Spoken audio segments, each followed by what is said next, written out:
My wife wanted to humiliate me with her lover at the special company party, until I announced the divorce in front of everyone, with the firmness of someone who no longer owed anything to anyone. While she showed it off like a trophy, I took the microphone and said, "I wish you both happiness."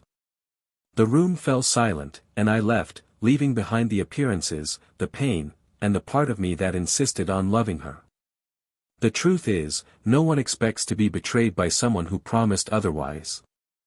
No one gets married imagining that one day they'll look at the person next to them and no longer recognize their gaze. The gaze that once told you, "I love you," now looks at someone else as if you were a mistake, a burden, an inconvenient reminder of who you once were. When I walked into that room, I knew. I knew something had changed. I knew her love was no longer with me, but I didn't know she'd have the courage to rub the other's presence in my face. Not in public, not like that. She wanted me to break. But I didn't. Not in that moment, nor in the ones that came after. I simply died inside, in silence.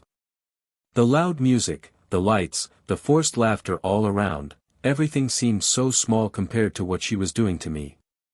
She looked at me as if challenging, as if saying without words, "Look what you lost." But what she didn't know, and perhaps never knew, is that I was no longer the same. Something in me had already begun to die weeks before, in her silences, in her empty apologies, in her cold touches. That night wasn't the downfall. It was simply the moment I stopped holding the weight of a marriage she herself had already buried. I could have made a fuss. I could have started a fight. I could have asked why. But the answer was already there, in the way she smiled at him. It wasn't love, it wasn't passion, it was ego. She wanted to show she could do it. That she was desired, admired, that she had power. And I was the reminder of the opposite, of the routine, of the problems, of what no longer shined. I became the mirror of real life, while he was the reflection of fantasy. And she chose illusion. When I took the microphone, my hands weren't shaking. My heart had been battered so badly in the last few months that there were no more exposed nerves. It was scarred flesh. I said only what needed to be said. I didn't scream, I didn't cry. I looked at her, at both of them, and wished her happiness.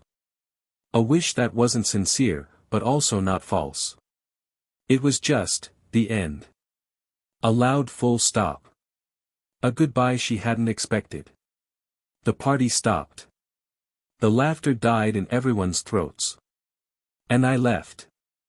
I walked amid heavy gazes, like someone leaving a funeral, but not of a body, but of their own soul.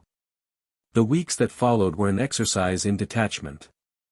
I removed our photos from the walls, but not from my memory.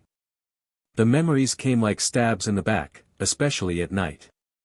When the house was too empty. When her scent still lingered on some of the sheets. When I passed by places that once meant us. But each tear had a different taste. It wasn't just pain, it was relief. Because little by little, I began to understand that what was destroying me wasn't her absence. It was the presence of a woman who no longer loved me, who used me as a backdrop for her vanity. She tried to reach out to me. Not for the first few days. But later, when the silence lasted longer than expected. When she saw I wouldn't beg, wouldn't ask, wouldn't stoop to her level, she sent messages. It started with neutral questions, then with disguised apologies, then with silences that expected answers. I read them all. I answered none. Because it's not about pride. It's about not returning to a banquet table where you were served as a joke. I loved her. With all my flaws, with all my dedication. I was loyal on the bad days and tried to be present even when everything inside me screamed for distance. I was patient with the outbursts, with the silences, with the "nothing, everything's fine" that lasted for days. I was a companion. A husband. A friend. And yet, she betrayed me. Not just with her body. With her soul. With the coldness of someone who looks into your eyes and lies. Of someone who kisses at night and sends secret messages during the day. Of someone who moves in with someone and leaves you there, like a photograph hanging on the wall of a past she's no longer ashamed to tear down. Time passed. I don't know how much exactly. I stopped counting. But one day, without warning, something changed. I looked in the mirror and realized I was smiling. For no apparent reason. Without thinking about her. Without feeling pain. It was a light smile. Almost shy. But it was mine. And that day, I realized, I was coming back. I was re-emerging. Her pain no longer hurt me. Her image no longer wounded me. It was just a story, that I survived. And it was in this new phase that someone appeared. Someone who knew nothing of my past, who didn't demand perfection from me, who didn't see me as a project. They just saw me. Someone who laughed with their eyes, who listened to me attentively, who didn't diminish me to feel great. Little by little, without rushing, she gave me back the taste of the present. I didn't try to fill the whole of the old relationship with another, I tried to truly live. And there, I was reborn. With her. Without needing masks. Without needing applause. Without needing to outdo anyone. And then, one day, out of nowhere, I saw the woman who was once my wife. She was sitting alone in a square, staring into the distance, as if searching for something she knows will never return. Her eyes, once full of brightness and defiance, now held a strange weight, as if drowning in her own reflection.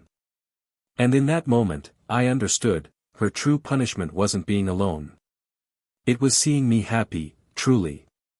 It was realizing that the love that had once loved her deeply was now on the other side of town, on the other side of life, building with someone else what she had destroyed with her own hands.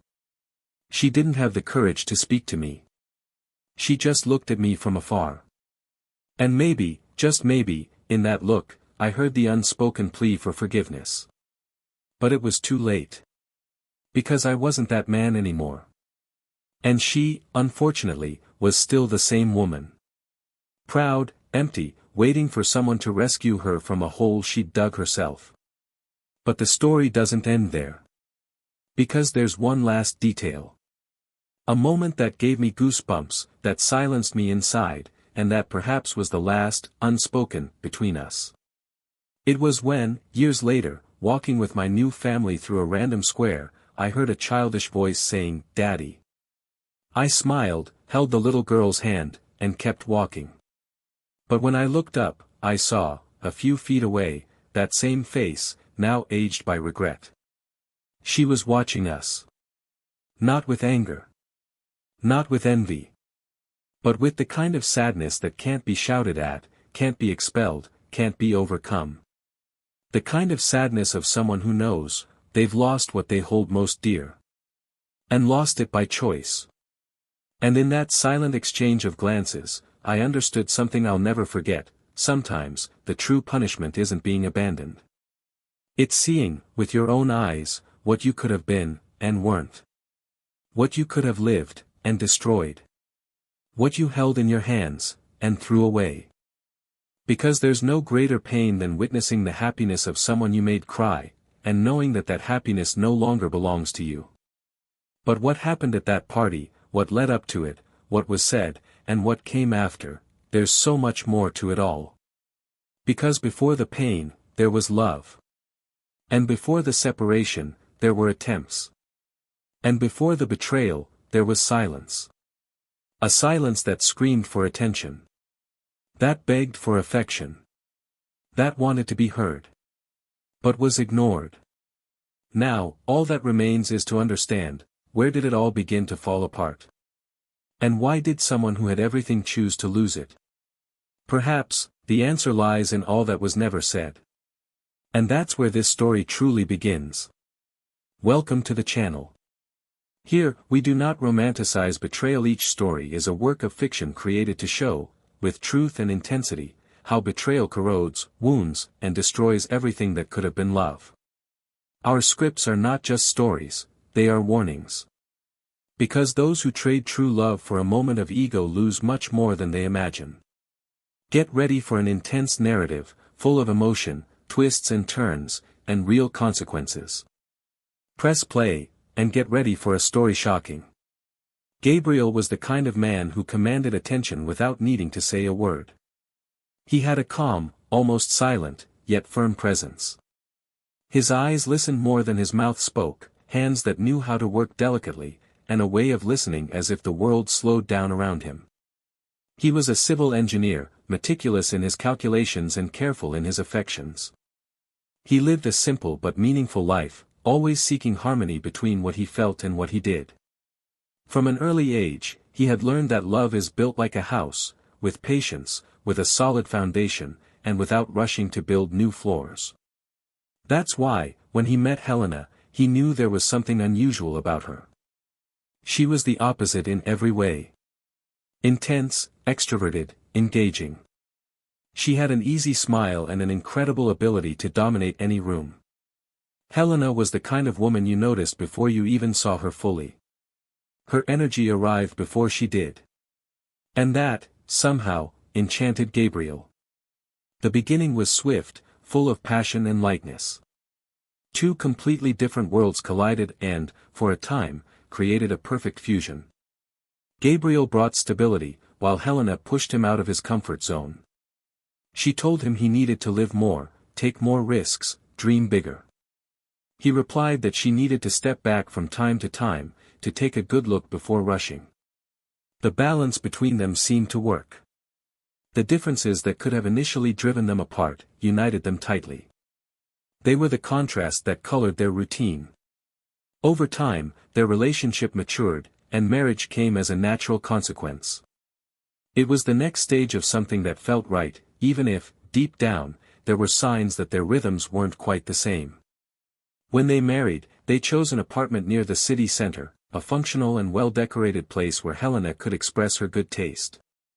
She had always been passionate about details, modern aesthetics, and anything that revealed style and sophistication. Gabriel let her lead these choices, not out of disinterest, but because he knew it made her happy. It was the kind of concession he made without thinking, like someone who knows that love is also shown in the smallest of nothings. She, in turn, demonstrated affection with presence. She said Gabriel was her safe haven, her balance. He believed it. And perhaps, because he believed it so strongly, he failed to realize that balance sometimes hides instability. Helena began to grow professionally at an impressive rate. She had ambition and talent. She joined a communications and marketing firm as an assistant, and within a few years she was leading an entire team. She was admired, respected, and, above all, noticed. Gabriel, though proud of her, maintained a more discreet pace.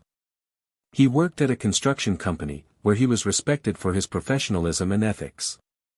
But he wasn't the type to promote himself, he didn't shine in the spotlight, and he didn't want to.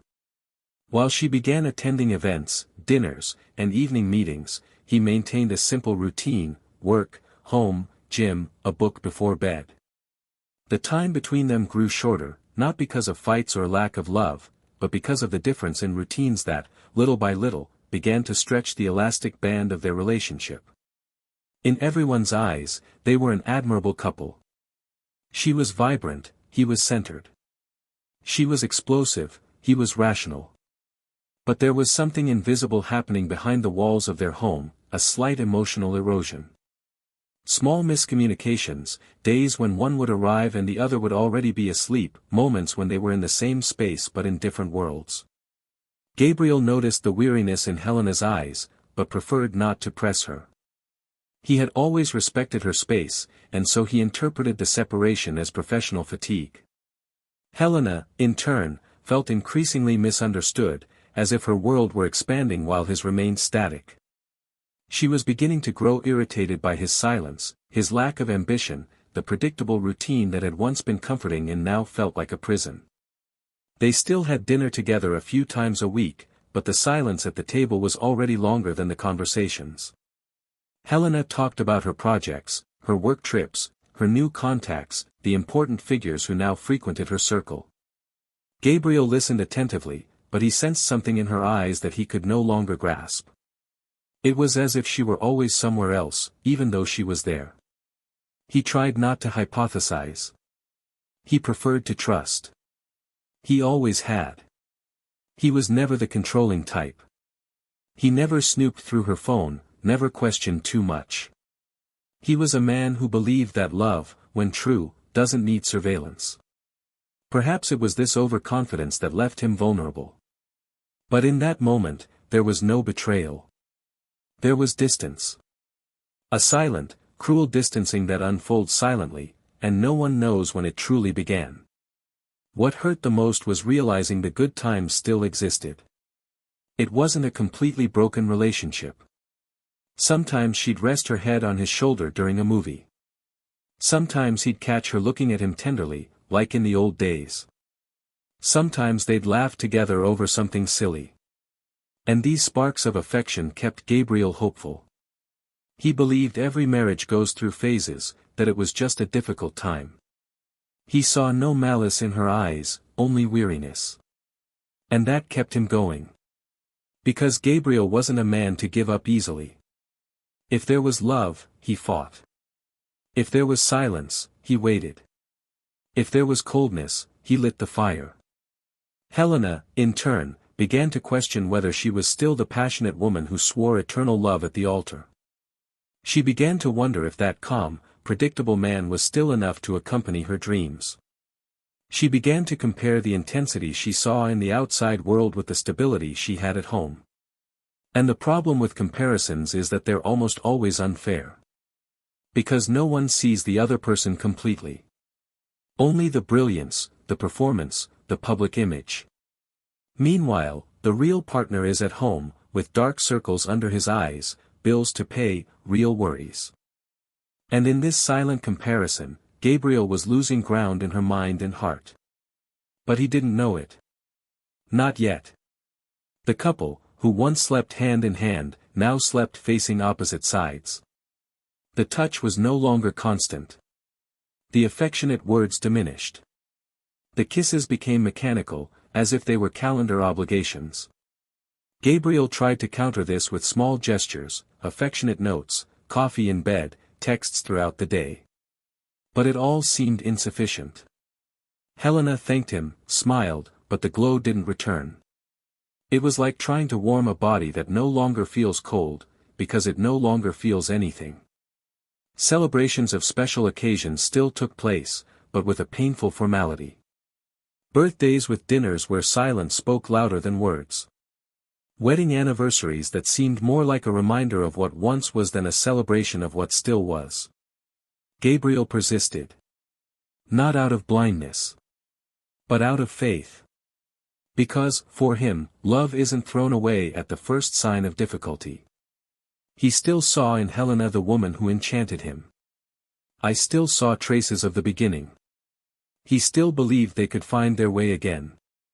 But he didn't realize that Helena was already on another path, and perhaps looking toward another destination. An invitation to a company party at Helena's was the next event on their calendar. A gala, an important one, with all the high-ranking officials in attendance. She asked him to go with her. She said it would be important, that all the couples would be there. Gabriel thought it was strange. It had been a while since she'd insisted on his presence in such settings. But he was excited by the idea. He thought perhaps it was an attempt at rapprochement, a sign that there was still a we in all this. He bought a new suit. He shaved carefully. He chose a tie she liked. He spent the entire day thinking about how he could surprise her. Maybe that night would be a fresh start. Maybe everything could go back to the way it was. Little did he know, that night wouldn't mark a new beginning. But an end. And not just any end, one of those that aches inside, that drags the soul, that kills slowly. An end that begins with a forced smile and ends in unbearable silence. An end that is announced in the details, but only understood when it's too late. And what happened at that party, would change everything forever. Gabriel arrived at the party with a tight chest and the silent hope that this night could somehow reset everything. He wore his new suit, the same one Helena had complimented in the window weeks before. He had applied perfume with more intention than habit, paying attention to every detail as if he were about to relive their first date. When he entered the room, his eyes sought hers before anything else. And there she was, in the center of the space, laughing among colleagues, wearing an elegant dress that left him speechless. For a second, he remembered the first time he saw her, at a similar party years ago. Her smile still had the same sparkle, but now it seemed to be focused elsewhere. The room's decor was sophisticated, guests spread out among glass tables and golden lights, and soft jazz music filled the empty spaces. Gabriel approached with confident steps, still believing his presence there meant something. Helena saw him, walked up to him with a quick kiss on the cheek, and introduced him to some colleagues with a formality that belied their history together. He tried to ignore her distant tone, the rehearsed way she spoke about him, as if he were a colleague, not the man she shared her life with. Time passed slowly that evening. Gabriel tried to fit in, smile, maintain his composure. But something was bothering him, and that discomfort was growing, even if he couldn't yet name it. Helena disappeared frequently. Sometimes she was in more private conversations with people he didn't know, sometimes she said she needed to discuss something with the event's production team. When she returned, she'd bring a drink, a brief comment, and then wander off again. Gabriel tried not to let himself be consumed by paranoia. He knew her professional world was different from his, knew that events like this required presence, friendliness, and activity. But deep down, a part of him, which he himself tried to silence, was screaming for attention. He didn't want to control. He just wanted to be seen. To be felt. To be remembered in that entire setting as her man, not as someone invited out of politeness. At one point in the evening, as he watched Helena laughing with a group meters away, Gabriel noticed something different in the way she carried herself next to one of the men in the group. He was a well-dressed man, younger-looking, self-confident, and with expansive gestures. Helena looked at him in a way Gabriel hadn't seen in a long time. The kind of look that was spontaneous, unrehearsed. She touched his arm when she laughed, leaned forward when he spoke, and at no point seemed to notice the presence of her own husband sitting a few meters away. Gabriel's blood ran cold. He tried to rationalize, tried to believe it was just affinity, something professional, a coincidence of postures. But there was a tension there. A connection that could no longer be ignored. Later, when Helena returned to him and asked if he was enjoying the evening, he responded with a bitter smile. He said yes, that the event was very well organized, and that she truly seemed the center of attention. She thanked him for the compliment with a kiss on the cheek and mentioned that she would have to leave for a few minutes to sort out a detail with the team. Gabriel nodded, but this time he didn't stay seated. Something inside him told him there was more to that excuse than she was letting on. He walked through the room unhurriedly, as if searching for something without knowing exactly what it was. And when he passed a side corridor that led to a restricted area, he heard muffled voices, laughter, and then silence. He stopped. His heart raced without permission. He approached quietly, trying not to hear what was already inevitable. The door was ajar. Through a crack, he saw Helena with the same man as before. They were too close to be mere colleagues. Their faces were almost touching, and their smiles were too intimate to hide behind formalities. Gabriel didn't need to hear anything else. He didn't need proof. The scene spoke for itself. The way she held his arm, the way her eyes closed when she smiled, the way they seemed to be in a universe all their own. It was the kind of gesture she no longer had with him. It was the kind of presence she no longer offered at home. Gabriel walked away silently, his eyes fixed on the floor and his stomach churning silently. He returned to the living room, sat in the same chair as before, and felt as if his body were present, but his soul were being dragged to some dark, deep place. Time made no sense. The minutes seemed frozen. Everything around him turned to noise. The conversations, the toasts, the music. Everything lost its meaning. Gabriel began to look around as if he were outside himself, as if observing a world he was no longer a part of. When Helena returned, he greeted her with a cold smile. She asked if he wanted to leave, and he said no, that he wanted to enjoy himself now. His voice was calm, but charged with something new, a firmness she didn't immediately recognize. He asked them to wait for the official end of the evening, as he wanted to give a brief public thank you. Helena seemed surprised, but didn't question it. She simply nodded, as if accepting out of convenience. At that moment, the stage was clear. A microphone awaited the event's closing speeches. Gabriel asked to speak and was given permission. He climbed the few steps to the stage with slow but sure steps. He took the microphone with the same hand that once built bridges and now held the weight of a crumbling heart. The room calmed down, all eyes turned to him. And then, with the same calm he'd learned to cultivate on stormy days, he said a few words. He didn't need to shout, he didn't need to humiliate. He simply wanted to congratulate everyone on the event, thank them for the evening, and wish them happiness, especially to the new couple. The sentence was launched into the air like an arrow. Clear, sharp, irreversible. The silence was instantaneous. A silence that weighed more heavily than any sound. Helena froze where she stood. The man beside her looked away. Gabriel remained standing for a few more seconds, like someone watching the collapse of a building that took years to build. Then he gently handed back the microphone and stepped off the stage with the ease of someone who had just put an end to a story that no longer deserved an ellipsis. He walked through the hall, ignoring the stairs, his dignity intact, but his heart still in pieces. As he walked through the exit door, he felt the night air touch his face with a strange mixture of chill and liberation. And there, amid the distant city lights and the echoes of the party that was now passing, he took the first step out of what he had once called home. But there was something Gabriel didn't yet know.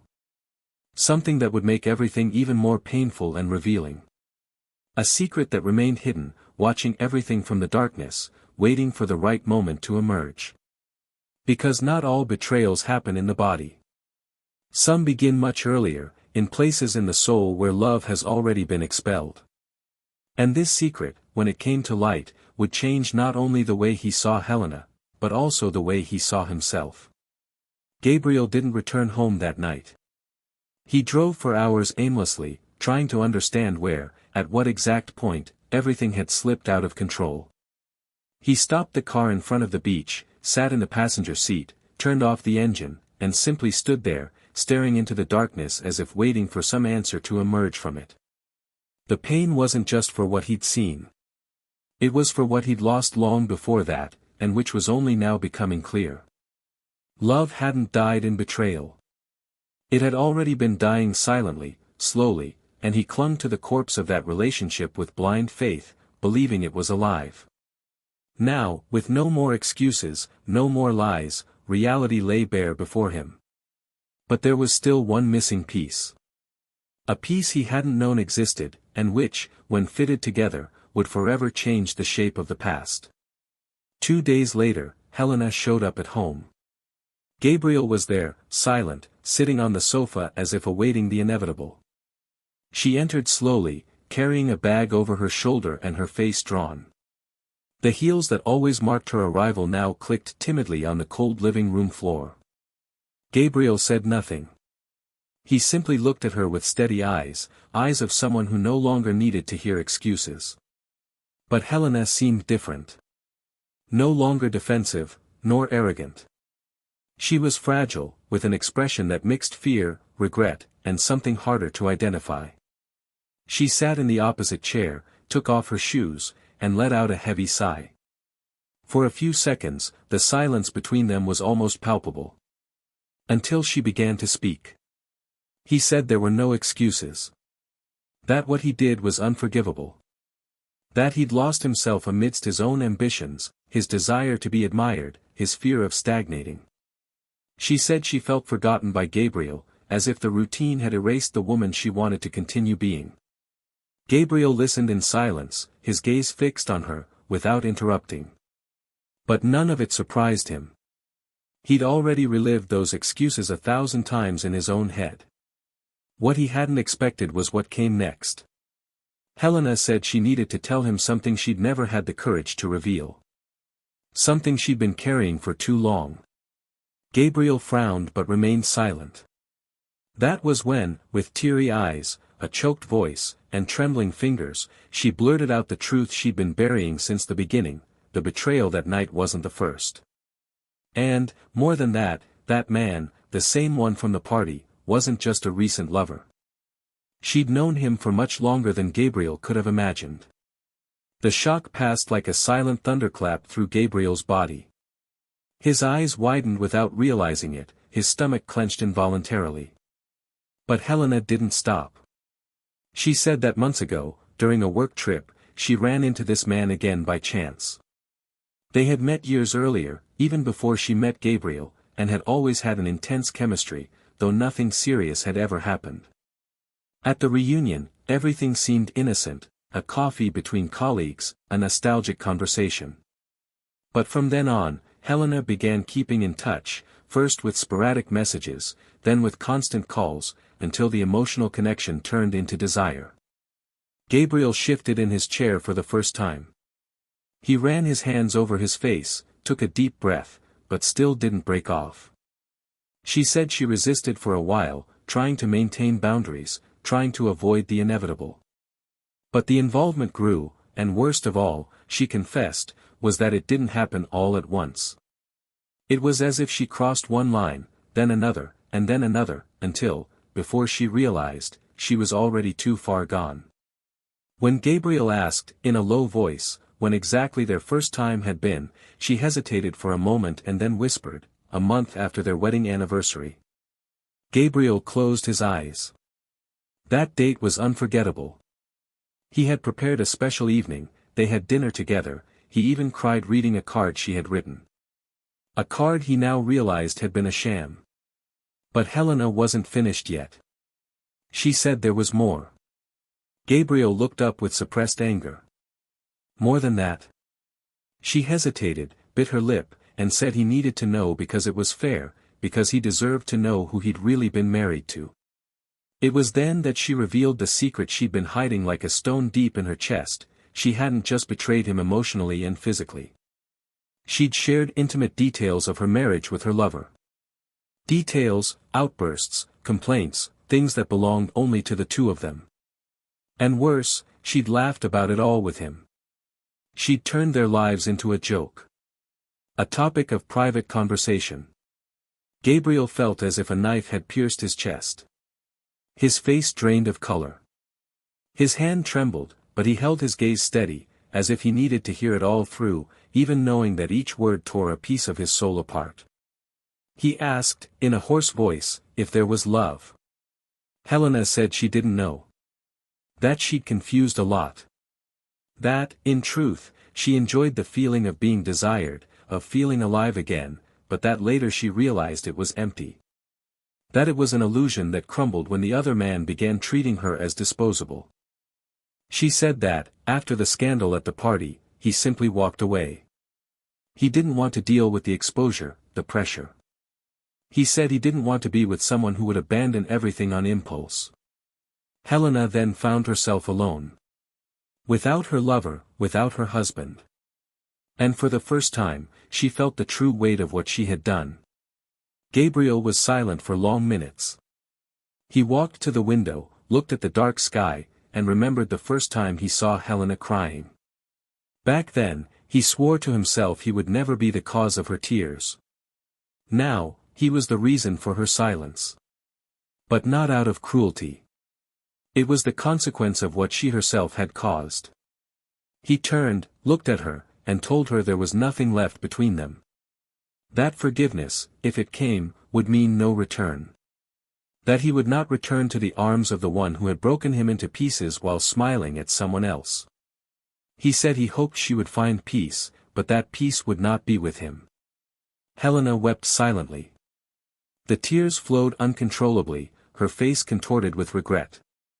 She said she understood. That she hadn't expected anything less. But she needed him to know the truth because she couldn't bear living with that guilt any longer. Gabriel simply nodded. He grabbed his keys and wallet and said he was leaving for a while. Before closing the door, he turned one last time and said he didn't hate her. He only felt sorry for her. Because she had thrown away what many spend their lives searching for. And worst of all, he realized it now, when it was too late. That night, Gabriel slept at a friend's house. His head throbbed, but his heart, for the first time in a long time, was steady. The pain hadn't disappeared, but there was a new clarity, a cold certainty that love had ended not for lack of feeling, but for too many wounds. And now, with all the truths exposed, he could finally rebuild himself. Because sometimes, love doesn't die completely. It transforms into silence. And that silence, when respected, becomes freedom. And what Helena would experience from that moment on, would be the echo of everything she chose to lose. But she would only begin to understand this in the days to come. In the empty gazes, the unanswered messages, the nights when she remembered what she had, and what Gabriel would become without her. Because true punishment doesn't always come as punishment. Sometimes, it comes as absence. The most painful of all. Gabriel withdrew for days. He turned off his cell phone, took a leave of absence from work, and headed to a small coastal town where he used to spend holidays with his parents years ago, when there was still an innocence to things and the world seemed less cruel. He needed distance, not only from Helena, but from everything that reminded him of their story, the places, the smells, the objects. Everything in the big city suffocated him with memories too vivid, details that hurt like shards of glass under his skin. In the simple house facing the sea, he spent his mornings in silence, drinking coffee and gazing at the horizon, and his nights reading anything that occupied his mind, but it was never enough to keep his thoughts at bay. The memories came back stubbornly, as if no time had passed, as if the pain were still being stitched into the present. But he no longer cried. There were no more tears. What existed now was a painful and inevitable process of rebirth. One day, walking along the beach at dusk, Gabriel saw a child playing kite with his mother. It was a banal scene, but he stopped to observe. Something about that image stirred him strangely. There was a simple peace, a sincere connection. The young woman smiled sweetly, while the boy screamed, thrilling with each gust of wind that sent the kite flying. Gabriel smiled from the corner of his mouth, for the first time in days. When he returned home that night, he slept soundly, perhaps the first in a long time.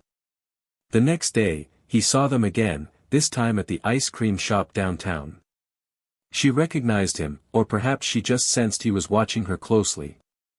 She smiled, waved, and he, almost without realizing it, waved back. There was no flirting, no words. Just a brief, honest, silent exchange. Over the next few weeks, chance encounters became routine. Gabriel discovered her name was Clara and that the boy, Lucas, was her son from a previous relationship. They first spoke in a bakery line and then began bumping into each other more often than chance would have warranted. Clara was light-hearted. She had a serenity in her gaze and a firmness in her words that effortlessly disarmed him. She was different from Helena in every way. She didn't need applause or a stage. She had a beauty that didn't scream, but imposed itself in the way she existed. Over time, Gabriel found himself looking forward to these encounters. She began leaving the house with a little more caution, started looking at herself in the mirror with more presence. It wasn't about falling in love. Not yet. It was something more subtle, feeling alive again. Meanwhile, Helena was experiencing the opposite. Alone in her apartment, she tried to pick up the pieces of what was left. Her lover never responded to her messages again. Her co-workers gradually stopped inviting her over. Her image as a strong, determined, and powerful woman began to quietly crumble. No one openly blamed her, but everyone knew. And the silent judgment was worse than any accusation. The days were too long. The nights, unbearable. She began to review her past with a more mature perspective, and it was then that she began to understand that what she felt for Gabriel might have been true love. But she had destroyed that love out of vanity, out of impulse, out of a hollow search for validation. Now, all she had was silence. After 2 months of no contact, she decided to reach out to him. She knew it was a risk. She knew he might not even agree to see her. But she had to try. She sent a simple message, asking for coffee. Gabriel hesitated for a whole day, but in the end, he decided to accept. Not out of hope, nor resentment. Simply because there were questions that perhaps could only be resolved with one last meeting. They met at a discreet café, devoid of emotional memory, neutral. When she arrived, she was dressed simply, her face makeup free, her eyes visibly tired. Gabriel noticed everything but didn't react. She sat down, thanked him for coming, and they sat in silence for a few seconds until she began to speak. He said he was at peace with not having him anymore. That he didn't expect reconciliation. That I just wanted to say, looking into his eyes, that I was sorry. That for the first time in his life, he understood what it meant to hurt someone beyond forgiveness. He said he tried to move on, but nothing made sense. He even tried to convince himself it was the best thing for both of them, but that deep down, he knew he'd made the worst mistake of her life. Gabriel listened to her in silence, without looking away. When she finished, he responded calmly, with an almost brotherly tone, but without warmth. He said he understood, that he didn't harbor hatred, but that the love that had existed there no longer lived within him. He said that, for a long time, he thought forgiveness would be a bridge. Now I saw that forgiveness, sometimes, is just a door that closes silently. She cried. She didn't beg, she didn't ask for anything more. She just cried. She said she sometimes dreamed of them both in a different, more mature, more conscious version. Gabriel agreed. He said he'd dreamed about that too for a long time. But now he lived in a different reality. A reality where there was lightness. Where he felt whole. He said he'd met someone. Helena swallowed hard. She hadn't expected to hear that. She asked if he was serious. Gabriel replied that he didn't know.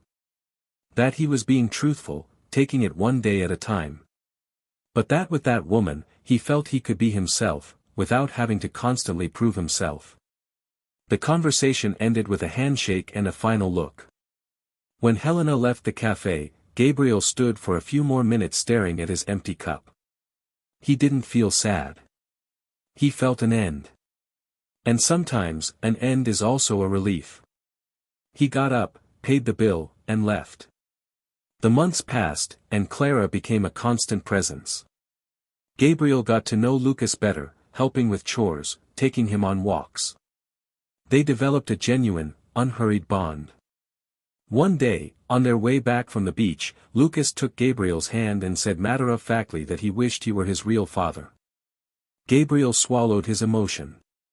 He responded with a smile and squeezed the boy's hand affectionately. A few weeks later, in a park, Clara and Gabriel were sitting under a tree. She looked at him and told him that if he were ever ready to love again, he wouldn't have to look far. Gabriel didn't respond with words. He just looked at her with a mixture of surprise, gratitude, and something that was emerging, something he couldn't yet name, but that warmed his chest in a new way. It was that same afternoon that, as they left the park, they saw a solitary figure sitting on a distant bench. Helena. She was there, wearing sunglasses, staring into space. He didn't see them right away. Gabriel recognized her first. He paused for a second, his heart beating differently. Clara looked at him, then at the woman, and understood. Gabriel said nothing. He simply walked with Clara and Lucas to the car. As they were about to get in, Helena looked up. Their eyes met. She saw Gabriel smiling with another woman, holding the hand of a child who called him Daddy. And in that instant, she knew that this was the life she had destroyed with her own hands. There was no dialogue.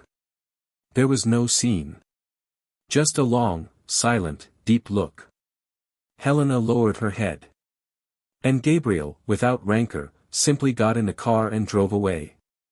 Because he had finally understood that some endings aren't sad. They're just deserved. And she sat there. Looking at the life that could have been. With the emptiness she chose. And the silence she deserved. The silent encounter in the park didn't end in tears or screams, nor in unspoken words. It ended as cycles that don't leave doors ajar end, with just the right amount of silence one expects from a definitive end. Helena remained there, on the cold bench, watching the image that no longer belonged to her walk in the opposite direction. Gabriel, on the other hand, didn't look back. Not out of arrogance or revenge, but because there was nothing left to seek in that past. What existed now was a road that opened slowly and surely ahead, and he had already learned, the hard way, that continuing to look in the rearview mirror of life only made the car of the present crash against its own limits. He knew that afternoon, some part of Helena understood that it wasn't just about losing him as a husband. It was about something bigger, crueler. She had become a spectator of the happiness she had destroyed with her choices. The following weeks were marked by a strange kind of inner silence.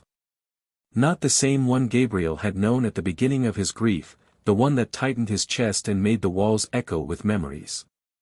It was a different kind. A calmer, more mature silence. An inner space that was beginning to be occupied by new routines, new presences, new affections. Clara, little by little, became more present, without invading, simply adapting to what Gabriel could offer. He didn't rush emotions, didn't create expectations beyond what was necessary. He had learned, the hard way, that real bonds aren't built on the anxiety of filling voids, but on the patience to recognize oneself in the other's eyes. And with Clara, everything seemed to come in its own time. Lucas, in turn, already called him Gabby with a naturalness that disarmed any resistance. The connection between them grew as if it had roots from other lives, a bond that needed no explanation, only surrender. It was on an ordinary late afternoon that Clara, upon seeing Gabriel building a paper airplane for Lucas, said something that resonated deeply within him. Smiling, she remarked that she had never seen a man so patient with a child. She said that if love had a scent, it would smell like that moment: folded paper, boyish laughter, and steady hands building the flight of something fragile. Gabriel simply looked at her and smiled. He didn't respond with words because he felt he didn't need to. Sometimes, silence was also language. That simple gesture said more about the man he had become than any speech. A man who, even after being shattered, was able to rebuild with calm and tenderness. Not as he was before, but better. Conversely, Helena was beginning to sink into a kind of emptiness that couldn't be resolved with distractions or instant gratification. She began attending therapy after a late-night anxiety attack. Alone in her apartment, her eyes fixed on the ceiling and her breathing ragged, she realized there was something inside her she could no longer control. The therapist, a calm-spoken man with a deep gaze, told her in the first session that the problem wasn't guilt. It was pride. Helena tried to deny it, but in subsequent sessions, she realized she'd never known how to deal with her own vulnerability. He'd always hidden behind an image of strength, as if admitting flaws were an unforgivable crime. And the hardest part was realizing she hadn't just betrayed Gabriel. She'd betrayed herself. She'd betrayed the woman who once believed in love as a shelter, not a trophy. She began to review old photos, forgotten videos, letters tucked away in drawers. She discovered notes written by Gabriel that she had set aside, heartfelt words that now stung like stakes driven into her memory. She began writing letters she would never send. Some asked for forgiveness, others simply recounted moments that had become stuck in her throat. One day, she even drafted an email to Gabriel telling him she had sold her apartment and was leaving the city for a while to find new meaning for herself. She didn't send it. She realized that the desire to start over didn't need witnesses. It needed courage. And that she was still searching for. Meanwhile, Gabriel was organizing the house with ease. He got rid of objects that no longer held meaning, renovated the guest room to make it a space for Lucas to play when he slept over on weekends. Every corner of the house was taking on new contours. Not as a process of forgetting, but as if offering space for the present to inhabit fully. The old clothes were donated, the photos kept with respect, but without nostalgia. Helena's memory no longer haunted him. Not because it had been erased, but because it had been understood. And when pain is understood, it loses the right to hurt us again. One Sunday morning, Clara showed up with a picnic basket and suggested a walk to the countryside near town. Lucas ran the whole time, excited, eating fruit from Gabriel's lap and asking questions about the sky, the wind, the world. Clara watched them both with eyes that saw the future. At one point, she moved away and sat under the shade of a tree. Gabriel followed her. They sat there in silence, watching Lucas chase butterflies. Clara gently took Gabriel's hand and said she didn't expect him to say anything, or promise anything. She said she was happy just to be there. That love, for her, was this, peace. Gabriel squeezed her hand and said it might be the first time in a long time that he felt at home with someone. But despite the peace, Gabriel still felt an unresolved issue. Not with Helena. But with everything that past represented. It wasn't about resentment, but a profound moral dilemma. To what extent is it possible to move on completely without saying goodbye to who we were? Sometimes, even when we forgive someone, we carry with us small traces of the pain we suffered. Like ghosts that whisper when we least expect it. Gabriel knew that to experience a new love fully, he needed to close the last window that still let the wind of the past in. So, one random afternoon, he decided to write. Not a letter to Helena, but to himself. A text where he poured everything, the good days, the moments he thought he couldn't bear, the discoveries about himself, the small deaths and rebirths. He wrote for hours. And, at the end, he signed it with his full name. As if embracing his own story with all its scars. She kept the letter in a box, along with her old ring and a wedding photo, and buried it all in the backyard of the house where she now lived. It wasn't just a symbolic ritual. It was a full stop. A silent goodbye to the man he'd been with Helena. As he buried it, he felt a weight lift from his shoulders. He no longer needed to prove anything, not to her, not to himself. He no longer needed to protect himself from love, nor fear new beginnings. He understood that pain had made him a more whole man, more sensitive, more attentive. And that even the cruelest mistakes of others can push us toward versions of ourselves we would never discover alone. Clara saw him that night and asked why his eyes were shining. Gabriel simply said he felt light. She smiled and hugged him. They didn't need words. Life, sometimes, is explained in silence.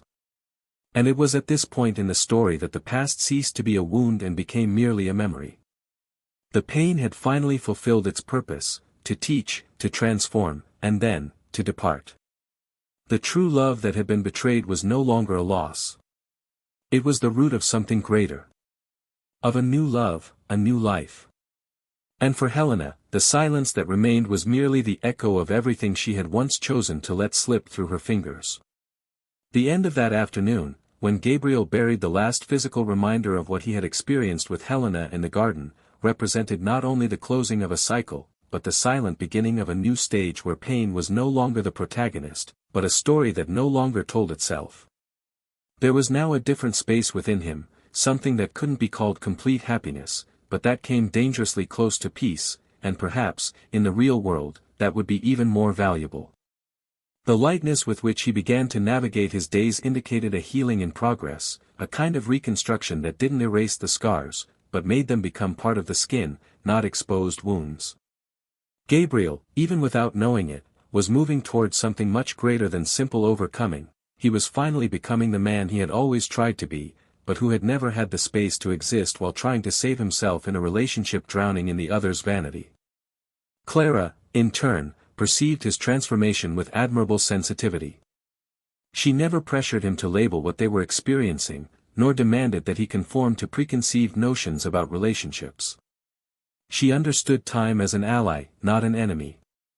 And this made Gabriel feel safe by her side, as if he were being accepted in his rawest form, without masks, without defenses. One night, as they were washing the dishes after an unpretentious dinner, Clara broke the silence with an unexpected phrase, "You know what I admire most about you? It's that, even after everything, you still love gently. Gabriel paused for a moment, holding a soapy plate, and looked at her with a mixture of surprise and emotion.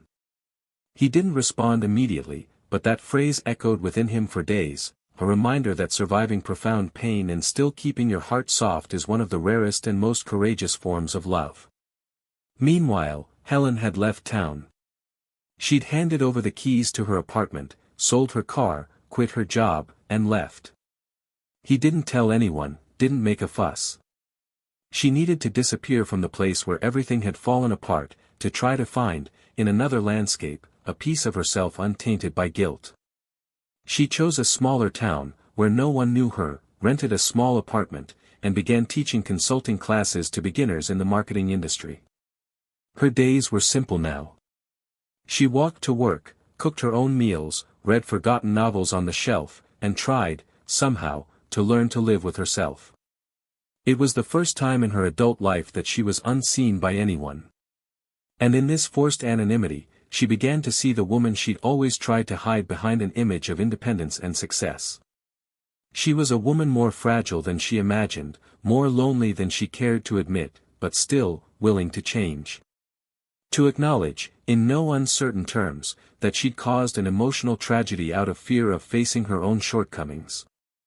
One rainy afternoon, Helena received an unexpected call. She was Gabriel's mother. In a quiet but firm voice, she said she had found a letter Helena had written to Gabriel years before, hidden among his things. He said he wasn't calling to ask for an explanation, but simply to say that, despite everything, he hoped Helena wouldn't let the pain consume her. You made a mistake, but you're still alive. And that means you can still do something with what's left. Helena hung up crying, not because of the disguised scolding, but because of the unexpected compassion from a woman who could have become her enemy. That connection was a turning point. She spent the next few days reviewing everything with new eyes. No longer a victim of circumstances, but as someone who, for the first time, was willing to take responsibility without dramatization. Meanwhile, Gabriel was preparing for something important. Clara had been invited to give a lecture in another city, and he decided to accompany her with Lucas. Not as a formal boyfriend, not as a family promise. Just as someone who, at that moment, was part of their lives. The trip was simple, but full of meaning. Seeing the boy sleeping in the back seat of the car, hearing Clara's laughter in the seat next to him, stopping along the road to eat pastel de vento at a stall and listen to old songs on the radio, all of this seemed so ordinary, but to Gabriel it was extraordinary. For the first time in a long time, he felt inserted into a narrative that needed no justification, that required no performance. It was just him. There. Present. Without the old pains, without the promises of the past. Only the now. One night during the trip, Clara asked him, with the serenity of someone unafraid of answers, "Do you still love the woman who left you?" Gabriel was silent for a few seconds, and then answered with the truth that only those who have lived intensely can say, "No. But I love the man I was with her. Because that was the man who brought me here." Clara nodded with a smile. There was no jealousy, no competition with the past. Only the mature understanding that everything we experience builds who we are, even the mistakes that broke us. Upon returning home, Gabriel found a letter at the gate. There was no sender, just her name handwritten in a script he would recognize even with his eyes closed. For a moment, he hesitated to open it. He thought he was done with everything. But, out of curiosity or impulse, he sat on the sofa and read it. It was a letter from Helena. A sincere, raw letter, without apologies, without hope of reconciliation. Just an account of everything she had learned about herself in the past few months. She said she loved him, yes, but not maturely enough. That she used his love as a shield to avoid facing her own demons. And that now, even without him anymore, she felt grateful to have been loved with such dignity. She ended the letter with a sentence he would never forget: "You loved me as if I were home. And I acted as if I were a storm.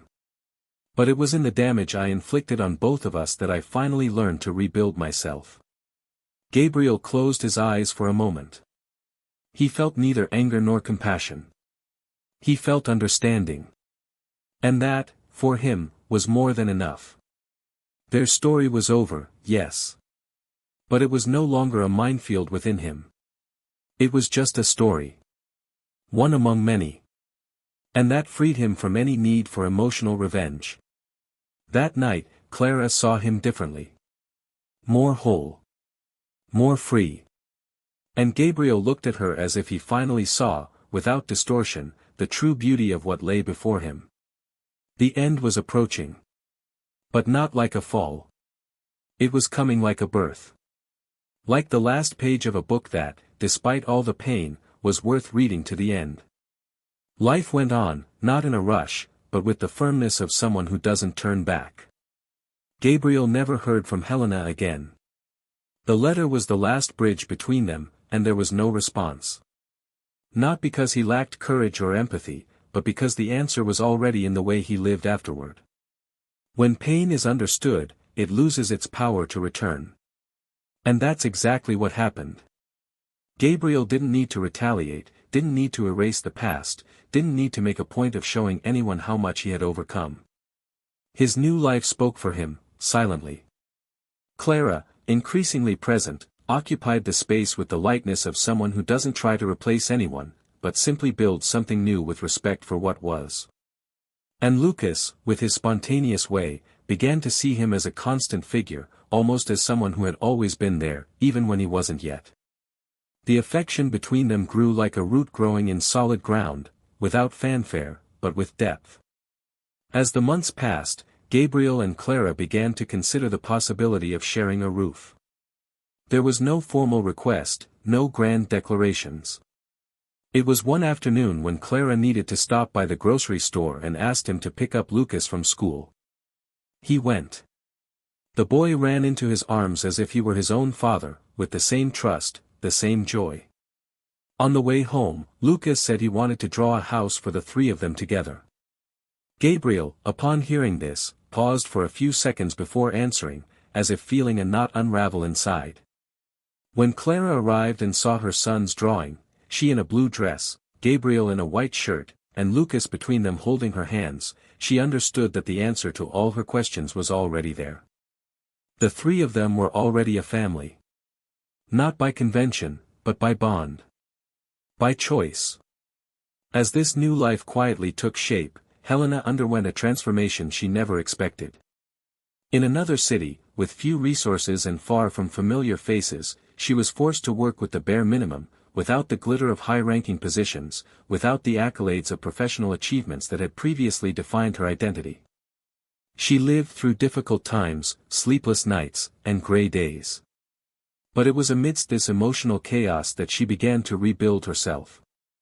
She discovered a talent for teaching. The classes she taught at a community center became the only time of day she felt useful. The students, simple and often unmotivated, began to connect with her. And, without realizing it, Helena found something she had never sought, meaning. For the first time, it didn't matter what she wore, who she knew, or what position she held. What she truly delivered, knowledge, empathy, listening, became her new value. But Gabriel's void was never filled. She carried it with her everywhere, not as a ghost, but as a bitter reminder of what is lost when vanity becomes a compass. One afternoon, as she watched an elderly couple walking hand in hand through the square near her home, Helena allowed herself to imagine what it would have been like to grow old with Gabriel. What it would be like to see the gray hairs slowly arrive, the traces of time accumulate beautifully around someone who looked at her with true love even after the years. But that future would no longer exist. She destroyed it before it could even happen. And the most painful thing was understanding that the punishment for betrayal sometimes doesn't come in the form of scandal or public suffering. It comes in the silence of any given Sunday, when you realize that the one you hurt has already learned to be happy, without you. Years later, Gabriel and Clara threw a small birthday party for Lucas in the backyard of the house where they now live together.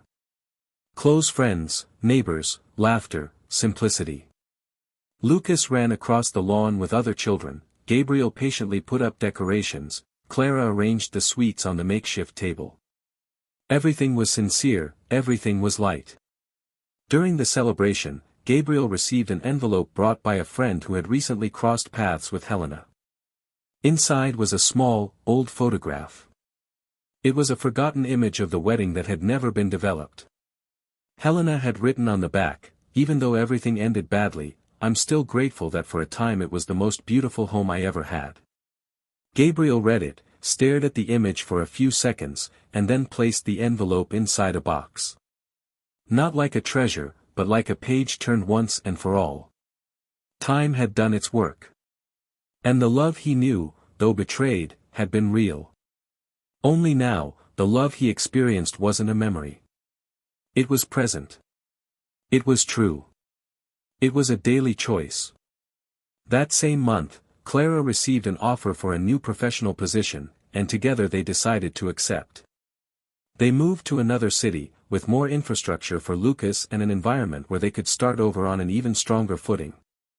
Gabriel opened a small, local engineering firm, discreet, without huge ambitions, but with genuine satisfaction in each project completed.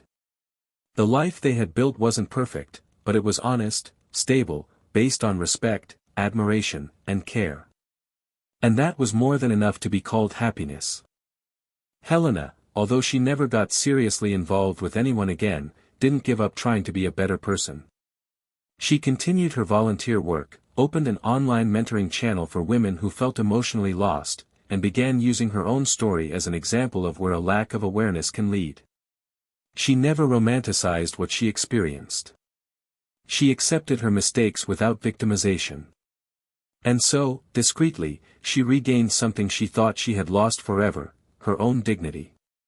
But not even this rescue freed her from regret. Because, despite the small victories, she knew that the fullest version of herself would have existed, if she had valued the love she had. And so the story came to an end. An ending that wasn't happy for everyone, but it was fair to each. Because life, unlike fairy tales, doesn't reward those who repent too late. It simply allows us to learn. And sometimes, all we can do is continue living with the bitter taste of what can't be relived. If you've made it this far, now it's your turn. Comment on what you thought of this story. What touched you most? What surprised you most? We want to hear your opinion. And if you liked it, subscribe to the channel now to follow stories like this, which stir the soul, challenge emotions, and provoke deep reflection. And let this story serve as a lesson. Betrayal doesn't just destroy relationships. It destroys trust, the memory of a beautiful love, the possibility of a whole future with someone who chose you when you didn't even know who they were. A mistake like this costs more than a breakup. It costs peace. It costs respect. It costs love that never returns. Remember, this channel does not support, justify, or romanticize any kind of betrayal. Here, the truth is told as it is, harsh, real, and with all the consequences it entails. Because love deserves to be lived with loyalty. And those who trade it for vanity, sooner or later, pay the price.